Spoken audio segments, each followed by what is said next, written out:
Hello बच्चों, welcome back to the home learn academy by thread भैया। सबसे पहले आप सबों का दिल से thank you for all the love and support on my first video.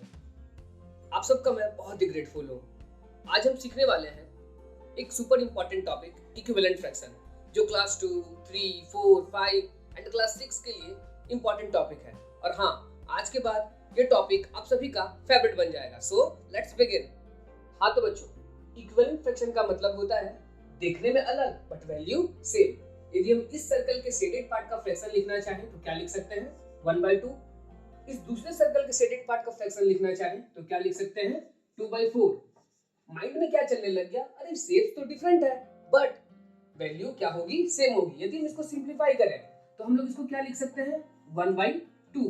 यहाँ पर अब हम क्या देख रहे हैं? ये क्या हो गया? यहाँ भी 1/2, यहाँ भी 1/2, यानी हम लोग कह सकते हैं shapes different but value same. That's why this is called equivalent fraction. हाँ तो बच्चों, इधर इक्विवेलेंट फ्रैक्शन को एक सिंपल एग्जांपल के थ्रू समझना चाहें तो इस रेक्टेंगल के शेडेड पार्ट का हम फ्रैक्शन क्या लिख सकते हैं? 1/3। इस रेक्टेंगल के शेडेड पार्ट का फ्रैक्शन क्या लिख सकते हैं? 2/6। देखने में तो ऐसा लग रहा है पिक्चर डिफरेंट, बट जब हम इसको सिंप्लीफाई करेंगे तो इसको क्या लिख सकते हैं? 1/3, यानी picture different but value same. Equivalent fraction को सॉल्व करने के लिए हम कुछ मेथड्स का यूज करते हैं। जैसे फर्स्ट मेथड है मल्टीप्लिकेशन मेथड। इस मेथड में क्या करना होता है, जो आपके पास नंबरेटर है, जो डिनोमिनेटर है, नंबरेटर और डिनोमिनेटर को सेम नंबर से मल्टीप्लाई करते हैं। सपोज यहाँ पे हम मल्टीप्लाई कर रहे हैं नंबरेटर को भी 2 से, डिनोमिनेटर को भी 2 से। क्या वैल्यू आएगा? यहाँ पर आ जाएगा 2/6। सेम दूसरे एग्जांपल में हम बात करते हैं, ऊपर यानी नंबरेटर को सेम नंबर से, सबसे इंपॉर्टेंट लाइन याद रखना, सेम नंबर से ही मल्टीप्लाई करना है, नंबरेटर को भी और डिनोमिनेटर को भी। यहां मल्टीप्लाई किए, इसका वैल्यू क्या हो गया? 15। जब हम इसको सिंप्लीफाई करेंगे तो देखेंगे यहां भी 1/3 आ रहा है। जब हम इसको सिंप्लीफाई करेंगे तो देखेंगे यहां भी 2/5 आ रहा है। यानी हम कह सकते हैं कि 1/3 इक्वल्स टू 1/3, 2/5 इक्वल्स टू 2/5। तो बच्चों, यदि हम सेकंड मेथड की बात करें तो हमारे पास एक फ्रैक्शन है 6/12। यहाँ पे भी नंबरेटर को हम सेम नंबर, डिनोमिनेटर को भी सेम नंबर से डिवाइड करते हैं तो क्या वैल्यू मिलता है?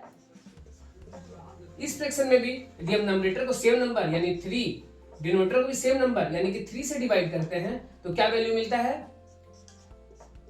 3/9। यानी कि सबसे इंपॉर्टेंट लाइन आपको याद रखना है कि हम लोग को नंबरेटर और डिनोमिनेटर दोनों को सेम ही नंबर से या तो मल्टीप्लाई करना है या डिवाइड करना है। बिल्कुल लगेगा कि वैल्यू अलग है लेकिन पिक्चर सेम हो जाता है। हाँ तो बच्चों, मैंने बोर्ड पर 2 क्वेश्चंस लिखे हैं। फर्स्ट क्वेश्चन है 2/3, इसको आपको मल्टीप्लिकेशन मेथड से सॉल्व करना है। सेकंड क्वेश्चन है 4/16, इसको आपको डिवीजन मेथड से सॉल्व करना है और इसका आंसर कमेंट सेक्शन में कमेंट करना है। देखता हूं किन बच्चों का आंसर सबसे पहले आता है। तो आओ बच्चों, इक्विवेलेंट फ्रैक्शन सॉल्व करने का एक शॉर्टकट याद रखते हैं हम लोग। क्या? Multiply same, divide same, value same. चलो मेरे साथ एक बार रिपीट करो तुम लोग भी। Multiply same, divide same, value same. Good job बच्चों। तो बच्चों, हो गया ना equivalent fraction crystal clear? Comment करो लर्निंग इज फन विद धीरज भैया। और चैनल पर नए हो तो चैनल को बिल्कुल सब्सक्राइब करो। आने वाले क्लासेस में मैथ्स को और भी इंटरेस्टिंग बनाएंगे। तब तक के लिए बाय बच्चों, लव यू ऑल।